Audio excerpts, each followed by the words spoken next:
Welcome, ladies and gentlemen, to part one of Public Opinion. My name is Miss Jennifer Blank, and I will be your guide on this journey. All right, so I'm breaking this video into two parts, or rather this topic into two videos. Part one is going to focus on the nature, formation of public opinion, and we're going to talk about political ideology and the differences of red versus blue states. In my next video about public opinion, part two, I'm going to talk about the measurement of it and people's general knowledge and info about public opinion. So here we go. All right, let's start out with a basic definition because we need to all be on the same page and understand what we're talking about. Public opinion is the collection of individual opinions about issues, candidates, office holders, and events of general interest. It's important to note that it can be positive or negative, and in the United States, citizens generally do not trust government, which is interesting because they tend to like their own representatives, but then they don't like government generally. So this is somewhat of a contradiction, but United States population is full of contradictions. What are you going to do? All right, so there are two key categories of public opinion when we're talking about the nature of it.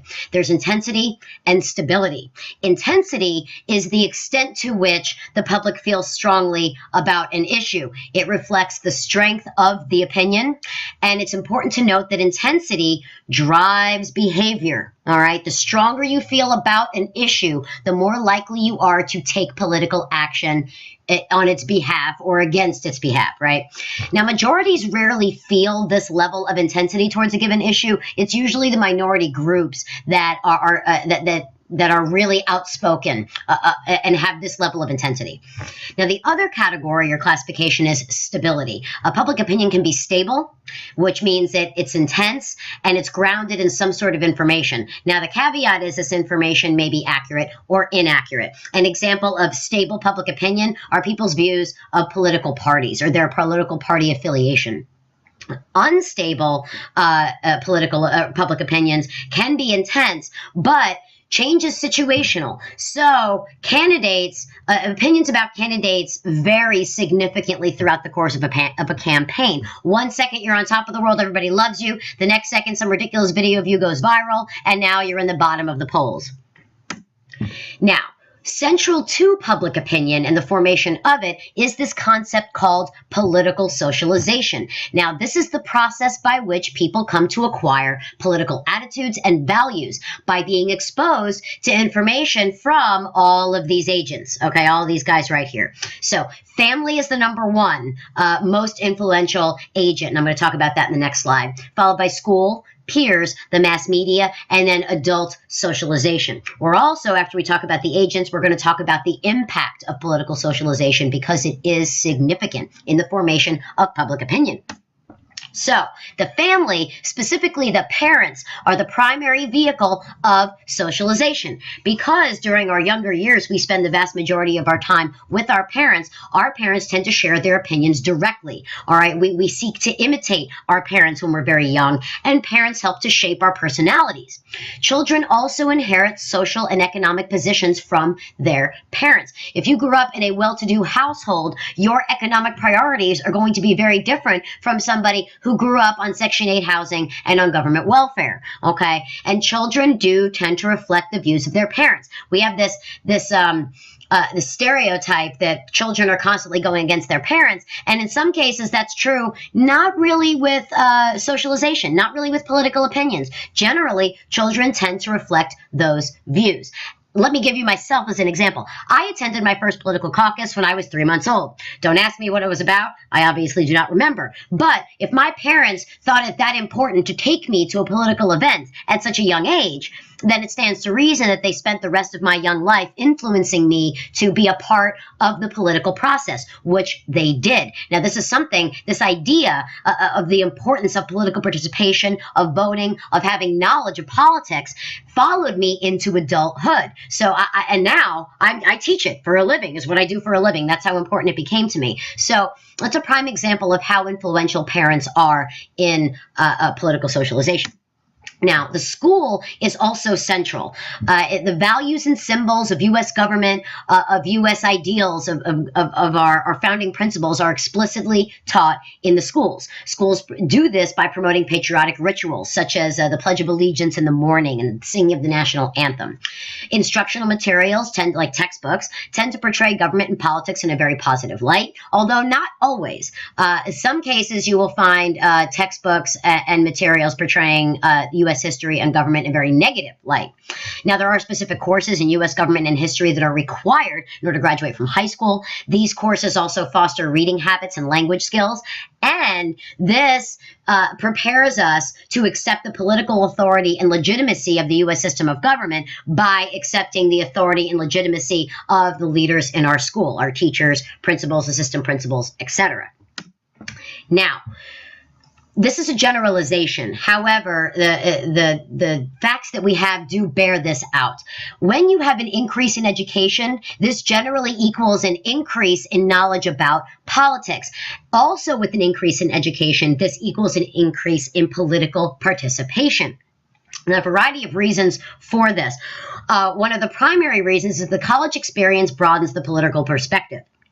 In that you are exposed to a variety of different views, and you're expected to think about things in a very different way, in a much more analytical, higher level way. So when you are exposed to college level work, this broadens your thinking skills and your exposure to different ideas. Therefore, you tend to have more knowledge, and more knowledge usually equals an increase in participation. But buyer beware. Professors and textbooks do try to indoctrinate their students. Now listen, some of the university professors out there, if they happen to be listening to this, you think I'm throwing you under the bus. Well, you're right. I am. And maybe you personally don't do this, but I've seen professors do it. I've had it done to me. I know that it happens. They do try to indoctrinate their students with specific beliefs. Textbooks do the exact same thing. So, students, I want you to think about this. If you are obtaining knowledge from an authority figure, it's important that you look for the other side. If they are only giving you one side of the issue, they are hiding information from you. It's important that you see both sides of a given issue or a topic so that you are able to make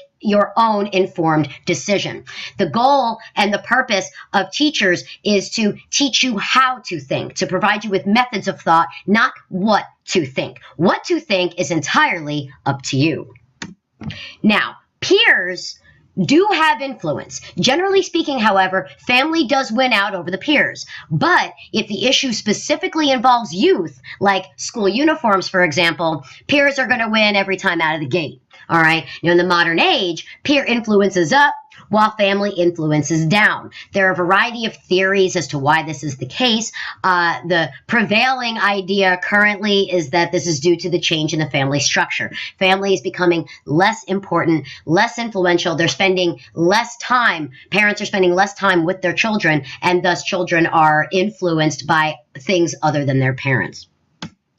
Now, agents of political socialization, let's go with the mass media. The mass media is really, really key here. And I would argue over the last, especially 10 years, but probably 20, it has cornered the market on influence. The primary effect on children is it increases your information about politics. But the primary effect on adults is it influences what we think and care about. So if we don't care about third parties at all, it's probably because the media doesn't talk about them, which they don't. They focus on the Democrats and Republicans almost uniformly. Very rarely do you get a serious discussion of third parties. And when you do, you get an increase in people caring and thinking about it. But the media has a large effect on this. It influences our opinions about issues and individuals based on what they tell us. And political talking heads have much bigger influence than we might like to believe. Depending on which news station you follow, CNN, MSNBC, C-SPAN, Fox News, is going to largely determine what you think and care about and how you feel about those things. Now, it's important to note with adult socialization that it's fluid. All right, it can and it does change over time. Now, when I was 18, and when other people my age were 18, and we were thinking about college, we were very concerned about student loans. 20 years from now, we're not going to care about student loans. We're going to care about Medicare because we're going to be right at the cusp where we get it. So, what you care about as a young person versus what you care about as an old person are very, very different. And this is due to life circumstances and stages of life. Now, economic, political, and social events have significant impact on public opinions. Let's say we have a president and we love him. And I'm saying him because we haven't had a female yet. So he's top of the world. Everybody loves him. He's fantastic. But then all of a sudden there's a recession and the economy tanks. Guess who is no longer on top? The president that everyone just loved 5 minutes ago, because he's the face of government. So we blame that guy, whether it's his fault, whether he did something or didn't do something. It doesn't matter. Facts don't matter. What matters is that we have a recession and now he's the president. And so the recession must be his fault. His poll numbers are going to drop like a rock.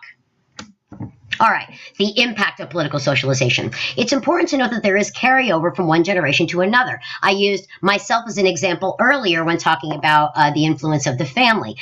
My parents' concerns and view that politics are important carried over to me. I, in my adult life, view it as important and something that I need to participate in. It affects the stability of the level of knowledge of politics and of people's opinions. And although the public takes issue with various issues, candidates, and policies, they largely don't question the basic structure of U.S. government. So much so that they think we're a democracy, which we're not. We're a republic, and I've said this before in previous videos, but the public doesn't just assume what kind of system of government. We are a democracy. That's ridiculous. That's not accurate. All right. So it's important to note that the public takes issue with these specific things, but big picture, they don't really think about it much. All right. Let's talk about ideology real quick. Political ideology is a comprehensive set of beliefs about the nature of people and the role of government. Now, we have a variety of different ideologies. Primarily, we have moderate or center, liberalism, and conservatism. I'm going to talk about liberalism first because there are two types. There's classical, and this was the belief of our founding fathers. It's a belief in liberty that formed the ideological and theoretical basis of U.S. government. Government's job is to protect natural rights, life, liberty, property, nothing more, nothing less. That's it. Very simple. Modern liberalism is a set of beliefs that includes the advocacy of positive government action. They're in favor of government involvement to improve the welfare of individuals. They like civil rights, and they tolerate political and social change. Now, let's look at the political spectrum. Now, conservatives, they like, and I'm going to draw your attention over here, conservatives, which is the other, another political ideology, seeks to keep in place economic, political, and social structures of society. They tend to not want government involvement in their lives. They want to keep government out, and they want to maintain traditional structures. Centrists, and these are people right over here, they fall in between liberal conservative views, and they usually have a little bit of both. Few people are radically left or reactionary right, but those two minorities do exist in American society. So it's important to view this spectrum and think about where you fall on it. And some of the issues we're going to go over in a second will help you kind of figure out where you fall on this spectrum. All right, so we have red states and blue states, okay? And when you're looking at an electoral map, it's usually in red and blue, all right? Sometimes purple because nobody's really sure which way the state is going to go. Red tends to be conservative. Blue tends to be liberal. So conservative would generally equal Republican. Blue would generally equal Democrat. Why the differences? Well, geography is part of it. You've got the north, which tends to go liberal, tends to go blue. The south, which tends to go red, and the west is usually split. The north goes liberal, the southwest tends to go more conservative. But that is shifting. The West is kind of a game changer here. Nobody really knows where it's going. There's a lot of fluidity and flux happening. Now, part of why this is the case goes back to the founding period and to the Civil War as well, which unfortunately we don't have time to talk about that, but feel free to go check out other videos about that topic. So, red, conservative, moralistic, religious, generally patriotic. White, masculine, less educated. This is based on census data and polling data. We're generalizing here. Liberal, or blue, tends to be liberal, relativistic, secular, which means non-religious, internationalist, as in they like the multicultural globalist view of society, feminine, and college educated.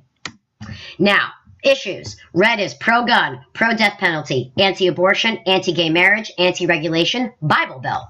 Blue, pro-gun control, anti-death penalty, pro-choice, pro-gay marriage, pro-environment. We are not actually as divided as some would think. Our political activists, political junkies are very divided. Elected officials are very partisan, but the vast majority of Americans are middle of the road. So why do we have what we have? Because of primaries, ladies and gentlemen. Primaries determine choices of candidates. I will talk about primaries in the next video. I hope you learned what you need to, and I will see you next time.